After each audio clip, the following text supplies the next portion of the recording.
Favorite and least favorite signing. Favorite. Stankoven's a re-signing, so that doesn't really count. So I'm trying to think of a UFA that really blew my mind, and I'm doing it with my brain on safe mode. Who really addressed the need? Right. I need like the list in front of me. Yeah, I was going through it right Michael now. Pezzetta. Michael Pezzetta. There you go. Jesse Blake. Favorite signing. My favorite signing. This is hard on the spot without looking at the full list, so I'm going through the list right now. You know what I liked, and I don't know if this counts, but I'm going to count it. I liked that Vancouver was able to figure it out with Brock Besser. Yeah, that's a and good bring him story. back at that number. I think the number that they got him at is a pretty big discount considering what the numbers are for the other UFAs in the market, and getting him at that low 7 number is a really good deal. I think he fits in that team really well. He clearly is loved by the market. Brock Besser to Vancouver is my favorite deal of the day. For UFAs, I know a lot of people don't really see the point in this, but let me give it to Granlund going to the Ducks. Like looking. Just pick one. Pick one signing of the day. I'm giving it to you. Oh, I thought you already had it. No, well, I was no. I said He has that, to but I was kidding. okay. No, Granlund. I was confused by the fact that he picked the Ducks, but also just the fact that the Ducks were able to get him at a perfectly reasonable term, at a number that resembles a time before today. Mm-hmm. You know, I think he would have got this in regular times. Yeah, in the before times. In the before times, the long ago. That's right. But like today in this economy, I could definitely see him getting 8 or 9, man. Like maybe not 9, but 8. Yes, Drew. I think the best signing of the day was by far Mitch Marner for $12 million. Yeah, probably right. Honestly. I'm just gonna go ahead and give you my worst signing. It's Cody Ceci. See, that's Darren Ferris propaganda. You got to do your best. Oh, my favorite is When we clip this out, it's got to be all. Connor Brown, New Jersey Devils. I'm always rooting for Connor Brown. It's maybe a year too long, but I think there were a lot of teams interested, and so therefore he got a big payout, and good for him. That guy came back from devastating injuries and still put up 40 points last year. Connor Brown, I will always root for you. I really like that guy. I sort of wish that the Toronto reunion was on the cards, but I don't think that's possible. You should throw in Jake Allen because you're on New Jersey. I was going to say Jake Allen. Well, you already said one. Yeah, I already said I'm one. Now, adding to Adam. We're signing. I'm going to go ahead. I already said it. Cody Ceci. Continue. Adam says Cody Ceci. Yeah. Why? Because he's. What did Jay Fresh say today? It was something like if he somehow convinces coaches to play him in important minutes and isn't very good at stuff. And I get an axe to grind with the. That's when I really lost faith in the Toronto management group, was Cody Ceci and them trying to tell us actually he's good and you're stupid. All the actual smart people online were like, "Oh no, it's okay," because what they're gonna do is, and then Dubas didn't do it. Mm-hmm. He likes him. Oh, he's just keeping him. Well, he'll be on the third. He's with Riley. Okay. Well, maybe he's just gonna start. It's the entire season. Well, fuck me then. Like it just Yeah. sucked. Yep. I got mine if you want to Go. think. Friggin' I got mine. Tanner if you... Jeannot. Tanner Jeannot. Okay. Tanner Jeannot, because I hate it because he's gonna play against the Leafs and going to injure someone.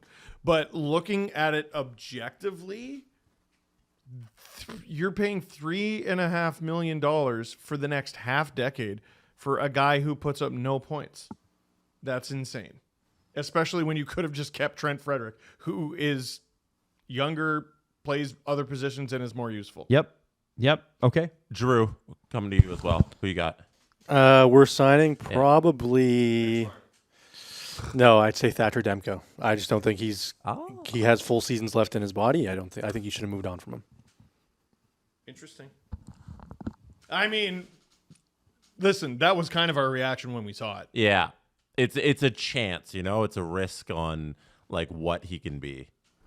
I'll go with I was gonna go with Tanner Joe, to be honest. He's kind of stole it, but I'm gonna go with I can go if you need me to. I'm gonna go I with can Dan. go if you I'm going to go with Dan Vladar. Oh, I thought about it. I feel bad for the Flyers because they clearly, I don't think Dan Vladar was their first choice. And it felt like they just had to go with Dan Vladar because that's the only goalie that you could get in this market. And I wish Kevin Adams. there was some way to work a trade where they could get a goaltender or sign someone better. But Jake Allen wasn't available for them. And they're like, okay, so there's no other goaltenders out there. Let's give Dan Vladar a 2-year deal at $3.4 million. I excuse the Christian Dvorak deal because it's 1 year. Who cares? You're not at the salary cap ceiling. Who cares? You can do it for 1 year and then get rid of it at the trade deadline. But committing to 2 years to Dan Vladar, question mark for me, I think probably worth signing. If I can't pick any of your three, because I think those were good. I'd like to make a point.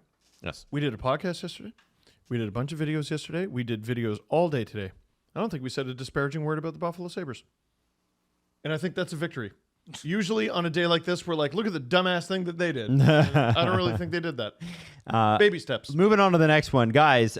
From Super Dope Hip Hop, who is realistically beating the Panthers 4 out of 7 times in the 26 to 30 playoffs if they're relatively healthy? Zito is a top 5, is on a GOAT GM run for any sport. What do you guys think?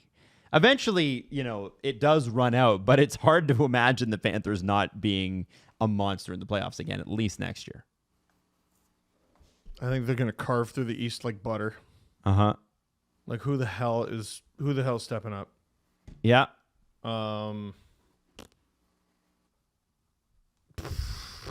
Shit. I think they're primed for a three-peat. Who's stepping up? I don't know who's going to beat them now. Who made a move today that makes you go, good gosh darn, Nobody. Look at this old wagon. Nobody. And I don't think anybody's got the balls to right now. Even if the Hurricanes were the second best team in the East, even if they were the best team in the East, like there's your ultimate nightmare stylistic matchup. You lose. They're primed for a three-peat. Ooh. Yeah. Jesse, any thoughts? I think the Florida Panthers should be the cup favorites going into next season, and I don't see how a team is beating them. I think that's the beginning with Vegas and end of it. adding Marner.